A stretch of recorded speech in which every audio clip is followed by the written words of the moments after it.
This program is brought to you by First National Bank of Botswana. Welcome back to First Issues, the program that spotlights the trailblazers reshaping the country's entrepreneurship landscape. Today, we're focusing on a story that connects innovation, mental health, and economic empowerment in Botswana. We're talking about Botshelo Tiroyamodimo and her groundbreaking company, Mindgaze. The entrepreneurial journey is often romanticized, but behind the hustle, there's usually a very tough reality. A survey by venture capital firm Flourish Ventures revealed that over 80% of African founders grapple with mental health challenges. The most commonly reported challenges were anxiety at 60%, stress at 58%, and burnout coming in at 52%. Despite these alarming figures, the report also revealed that only 14% of these founders felt comfortable openly discussing their struggles. A digital marketer with a background in finance, Botshelo recognized this critical gap. She founded Mindgaze, a pioneering telehealth platform designed to make mental health care more accessible, affordable, and most importantly, culturally relevant for Africans in the diaspora.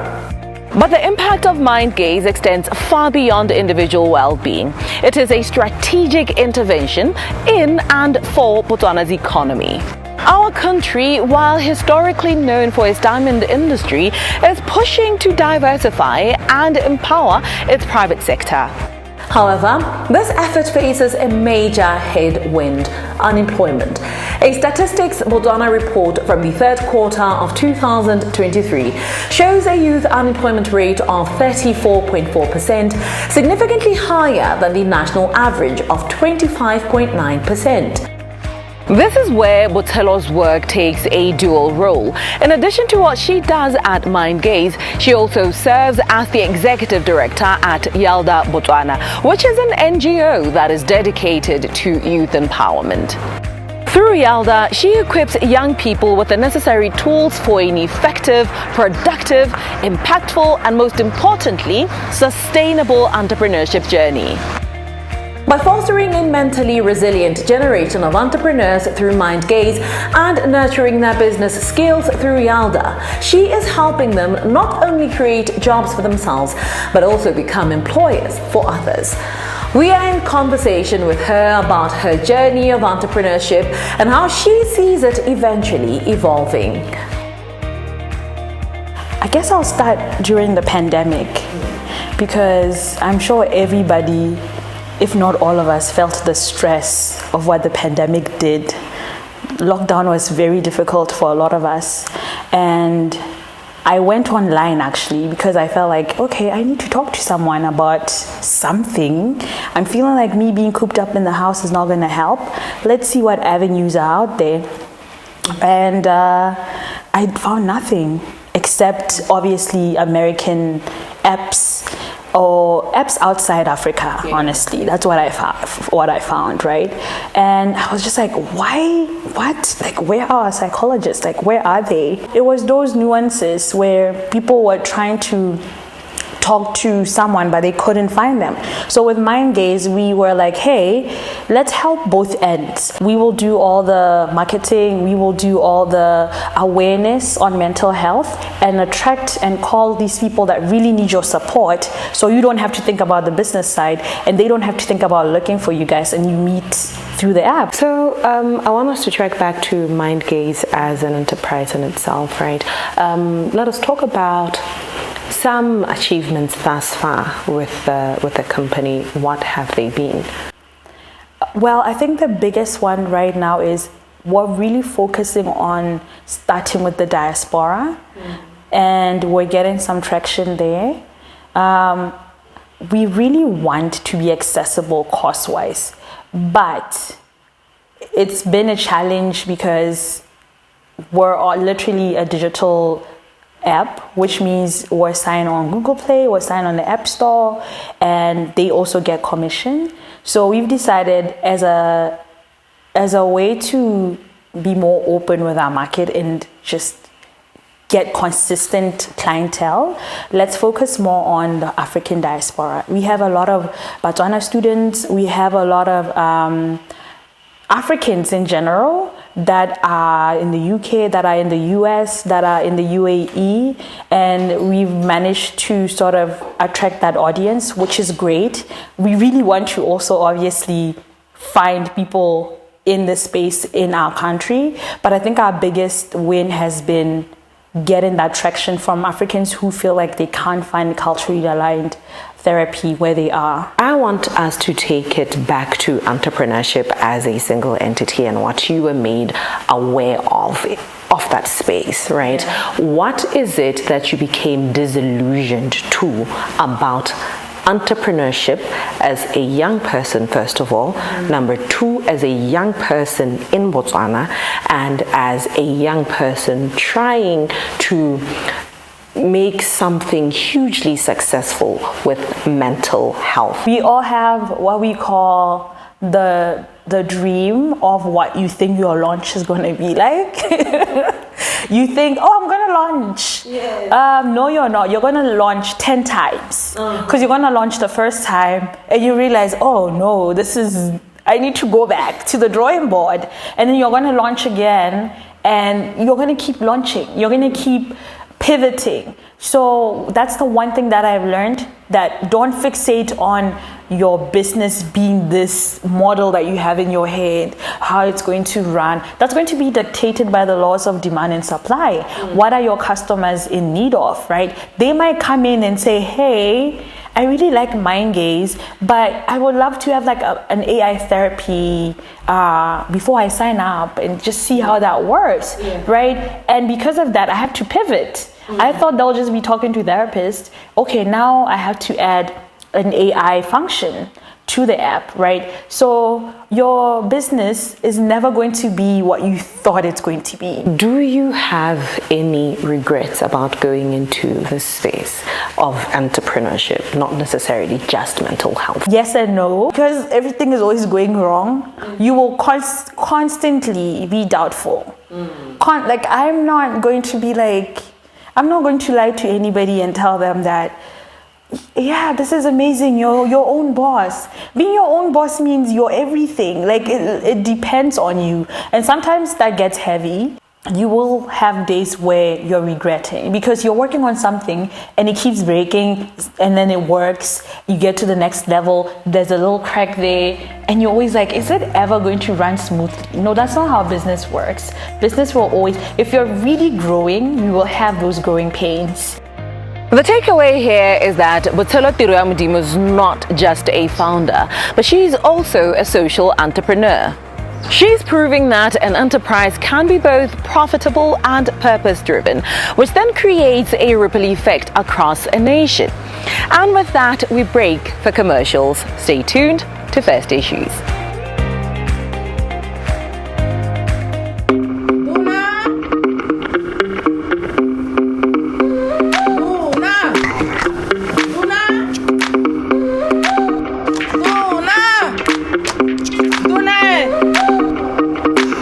Bitsa motho gore motho a leke mangwala go duela metsi.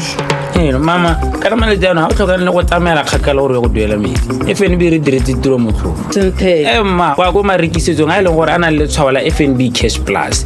So se tlhokanyela ke o mangwa ga go mo tirisong le reference number e bon dinomoro tse diriswang go rurahatsa dituelo tsa gago. FNB what? FNB Cash Plus. Madonna makante ke mo ntse samplele ka manane wa FNB ya Cash Plus. La ha re le nna ke gone go utang ka dona ebile ke be ke sa dumele. Deposit cash and coins, withdraw from e-wallet, make cardless cash withdrawals, buy prepaid airtime and electricity, pay bills such as water, electricity and many more. FNB. Dona. Nyawa ene ke ra sa thare. Mpare mo tiki. Na ke ra go motho hela mamarapedi. O tola skontere hela.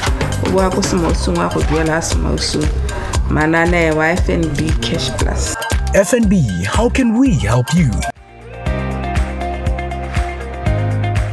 Welcome back to First Issues. We're in this segment where we discuss headwinds that entrepreneurs face. And our subject this evening is local fashion designer Gaofenngwe Maotoanong, affectionately known to his peers as Smith the Seam Ripper, simply for his meticulous attention to detail and tendency to rework seams until they are flawless. Smith, who operates out of a bustling small studio in Tlokeng, specializes in fusing modern silhouettes with the rich colors of traditional Botswana prints. His ambition is simple: to scale his custom designs into a profitable, ready-to-wear line for a global market. But his reality is a relentless, exhausting fight against forces far bigger than his sewing machine. Smith's first enemy is the empty shelf where his raw materials should be. He can't simply buy high-quality fabrics locally for his entire collection. The second and perhaps most ruthless challenge is the tide of low-cost imports. Smith's hand-sewn garments must compete directly with mass-produced clothing that floods the market. The financial scale of this competition is staggering because Botswana's textile and footwear imports surged to over 203 million pula in February of 2025 alone, according to CEIC data. Much of this competition comes directly from the region. In 2022, nearly 74% of all textile and clothing imports came from South Africa, states a report by World Integrated Trade Solution and the World Bank. This leaves Smith's exquisite local craftsmanship fighting a losing battle against imported volume and price points. But he keeps fighting nonetheless. We have a chat with Smith, really to understand his resolve and how he keeps his hope of a successful future high in spite of these challenging circumstances. Smith, thank you so much for coming on First Issues. We're here today to talk about your entrepreneurial prowess. Let us start first by understanding what is it that you do here and how did it come to be? I first started in 2012. That's when I started to develop the interest in sewing, because there was this time I took two t-shirts, just swap the sleeves, and he was like, I needed 200, there's money in that. So I needed something that is money oriented, and that's when I ventured into this thing in Horoka. But to start with, the university, I didn't do well in my Form 5. I had like 32 points when they needed 36. So we got brigade. I had to enjoy like 4 years of training, brigade. Thereafter, that's when now I went to Advanced University to do my other 4 years of degree. So this thing, what we do here is the menswear, ladies wear, children's wear. I mean, in all of that, this is it's a very vast industry, right? And there's so many players.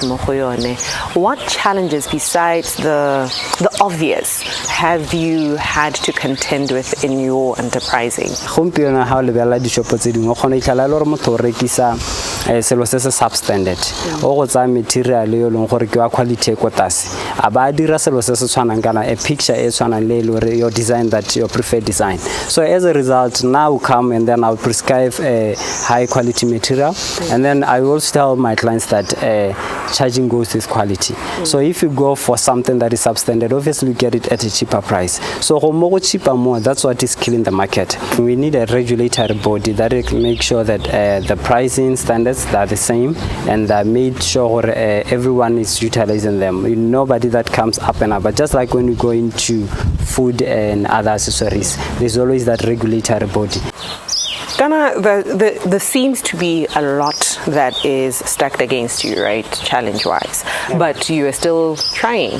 Maybe the question could be, why do you keep going? Ghana, what is your motivation to keep going? The thing that keeps me motivated is because I always hope that one day to get better, because looking into the issues of recession is something that has actually affected the rest of the businesses and also the government. So we always look look into, the main thing that I look into is marketing, publicity, because the more you market yourself, people don't forget about you during the times of despairs and everything. So by the time now everything gets back to normal, people get to remember there is the same reaper. And also you need to bring about other means that can bring money into the business. Not only the fashion thing. The fashion thing could be your main thing as an dam. Now you need some other river streams that can actually bring about money into the business. I think that would also bring me to my next question, and that is, do you have any regrets about choosing entrepreneurship, especially in this industry, as a career, as opposed to maybe seeking an office job somewhere that to some people they may say that it offers more stability and security? One thing I like about self-employment is because you actually manage your time, you actually manage your accounts, as in if you want to make this much, it's up to you how much you want to make in that day. You set yourself targets, unlike when you're working for somebody. Sometimes we have some salary cut down, shortages and dismissals, unfair dismissals. So with you being your own boss, you actually shape up your future, because you have to set yourself goals to say, in the next 2 or 10 years down line, where do I want to see my business? That's something that keeps you moving, whether there are obstacles or circumstances. You'll be like, but I want to reach to my destination. And in a nutshell, I don't have any regrets of being an entrepreneur. Smith the seam ripper's hope, and the hope of the entire sector, lies in new, structured support systems. Even if that does not happen, he believes he will still pick up the scissors and continue cutting his own path in the global fashion economy. And with that, we will see you shortly after commercials.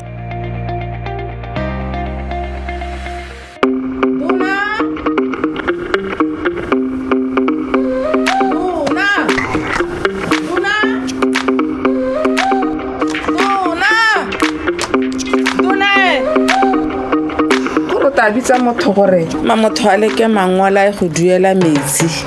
Mama, kana male jana ha o tlhoka le go tsamela kgakala gore go duela metsi. FNB re diretse tiro motho. Senthe. Ma kwa go marekisetsong a ile gore ana le tshwala FNB Cash Plus. Se se tlhokanyela ke o mang wa gago mo tirisong le reference number e bong dinomoro tse diriswang go ruratsa dituelo tsa gago. FNB what? FNB Cash Plus. Madonna makante ke mo ntse samplele ka mananeo ya FNB ya Cash Plus. La ha re le nna ke gone go utang ka dona ebile ke be ke sa dumele. Deposit cash and coins, withdraw from e-wallet, make cardless cash withdrawals, buy prepaid airtime and electricity, pay bills such as water, electricity and many more. FNB. Dona. Nyawa ene ke ra sa thare. Mpare mo tiki. Na ke ra go motho hela mamrapedi.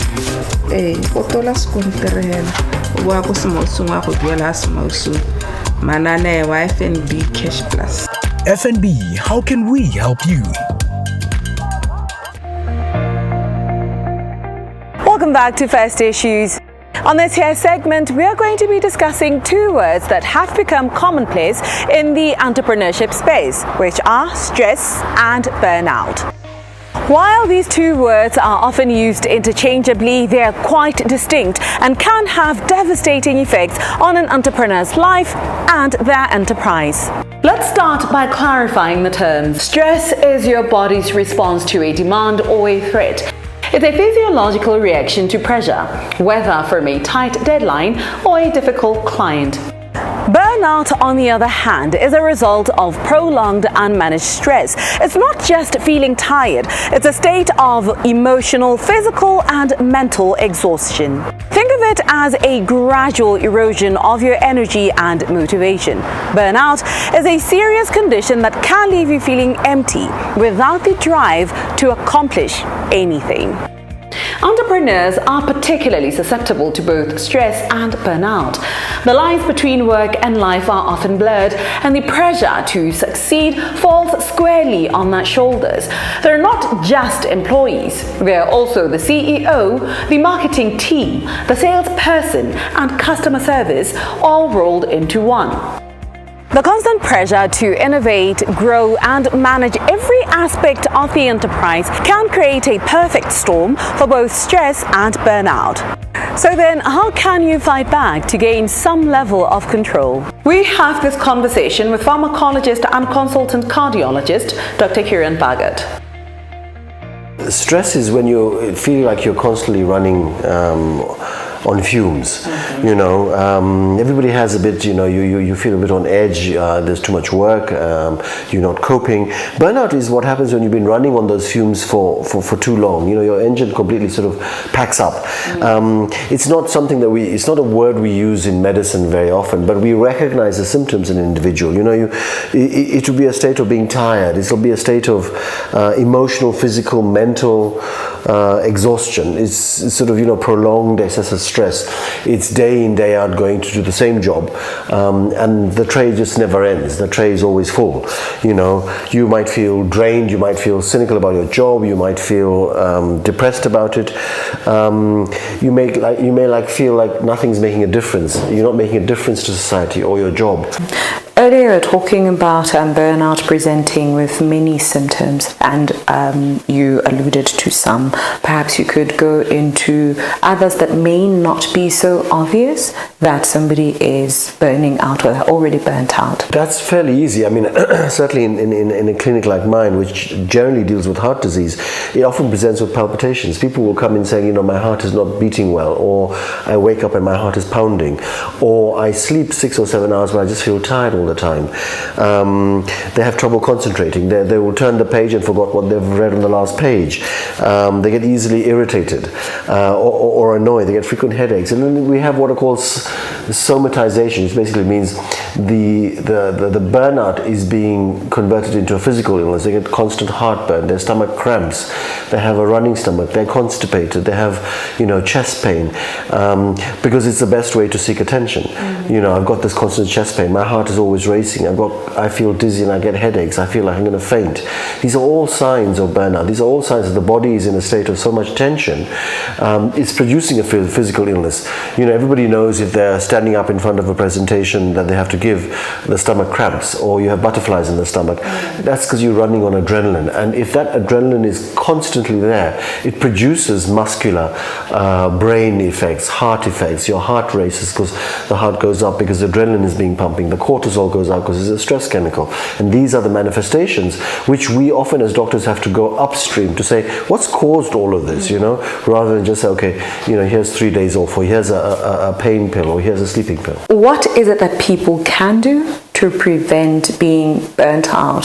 Simple remedies or simple exercises or management tools that they can adopt to manage stress or prevent being burnt out? I think the first thing to do is for the public, particularly listening to this program, is to begin to recognize the signs of stress. If you notice that you're getting up in the morning and you think, I've got to go to work, or did I finish this, or you walk to the kitchen and you think, why did I walk to the kitchen, or you're not focusing at work, or you've lost friends. A simple word is time management. It's learning to manage your time better. It's learning to divide work from home. It's learning to say no. It's drawing boundaries. Don't be a yes person because you're the only person that will suffer. It's learning to separate the divide between work and home and beginning to understand when your body is saying, you need to chill out. In the wise words of Dr. Bhagat, learning boundaries as an entrepreneur is not only important but also necessary in helping you manage and prevent burnout. We've come to the end of tonight's episode. Till next time, good night.